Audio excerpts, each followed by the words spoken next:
Chicken neck বা Siliguri corridor নিয়ে ভারতের ভয় নতুন কিছু নয়। সেই ভয় থেকে ভারত এমন এক সিদ্ধান্ত নিল যা বিশাল ব্যয় সাপেক্ষ এবং কৌশলগত। এবার এই এলাকার মাটির নিচে মেগা স্থাপনা নির্মাণ করবে ভারত।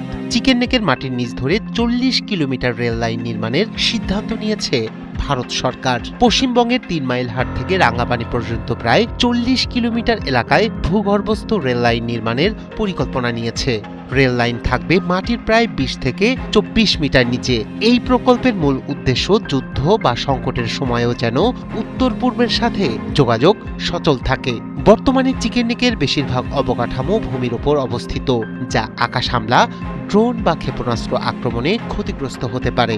ভূগর্ভস্থ রেল লাইন নির্মাণ করলে প্রথম আঘাতের ঝুঁকি কমবে, ফলে সেনা, জ্বালানি ও জরুরি সরবরাহ পরিবহন অব্যাহত রাখা সম্ভব হবে।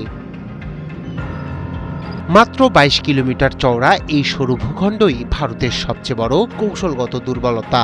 এই দুর্বলতাকে লক্ষ্য করে বহু বছর ধরে নজর রাখছে চীন। চিকেন নেক হলো এমন একটি সরু ভূখণ্ড যা ভারতের 8টি উত্তর পূর্ব রাজ্যকে দেশের বাকি অংশের সঙ্গে যুক্ত করেছে। এই করিডোর দিয়েই চলে মহাসড়ক, রেলপথ, জ্বালানি সরবরাহ এবং সামরিক লজিস্টিক। ভৌগোলিকভাবে এটি অত্যন্ত সংবেদনশীল একটি এলাকা। দক্ষিণে বাংলাদেশ, পশ্চিমে নেপাল এবং উত্তরে চীনের চম্বি ভ্যালি। এতেই শঙ্কা ভারতের কোনো সংঘাত বা অবরোধ তৈরি হলে পুরো উত্তর পূর্বাঞ্চল মূল ভূখণ্ড থেকে বিচ্ছিন্ন হওয়ার প্রবল ঝুঁকি রয়েছে। শুধু রেল লাইন নয়, এই অঞ্চলে সামরিক উপস্থিতিও বাড়াচ্ছে ভারত। পশ্চিমবঙ্গ, বিহার ও আসামে তৈরি করছে নতুন সেনাঘাঁটি, পুনরুজ্জীবিত করছে দ্বিতীয় বিশ্বযুদ্ধের সময়কার বিমান ঘাঁটিগুলো।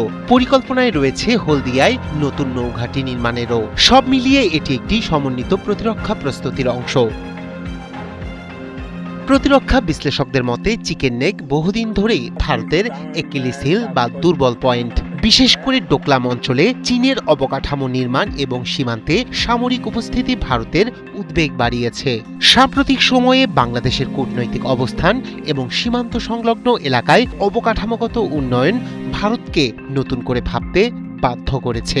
ভারতের সামনে এই করিডোরের বিকল্প কোনো স্থলপথ নেই, অর্থাৎ উত্তর পূর্বাঞ্চলের সঙ্গে যোগাযোগের জন্য এই পথই একমাত্র ভরসা। ভারতের এই প্রকল্প কেবলই অবকাঠামো উন্নয়ন নয়, বরং এটি একটি কৌশলগত বার্তা। ভারত বুঝতে পারছে চিকেন নেকের বিকল্প কোনো স্থলপথ তাদের নেই। এই কারণেই করিডোরটিকে আরও নিরাপদ ও স্থিতিশীল করা এখন ভারতের জন্য বাধ্যতামূলক হয়ে উঠছে।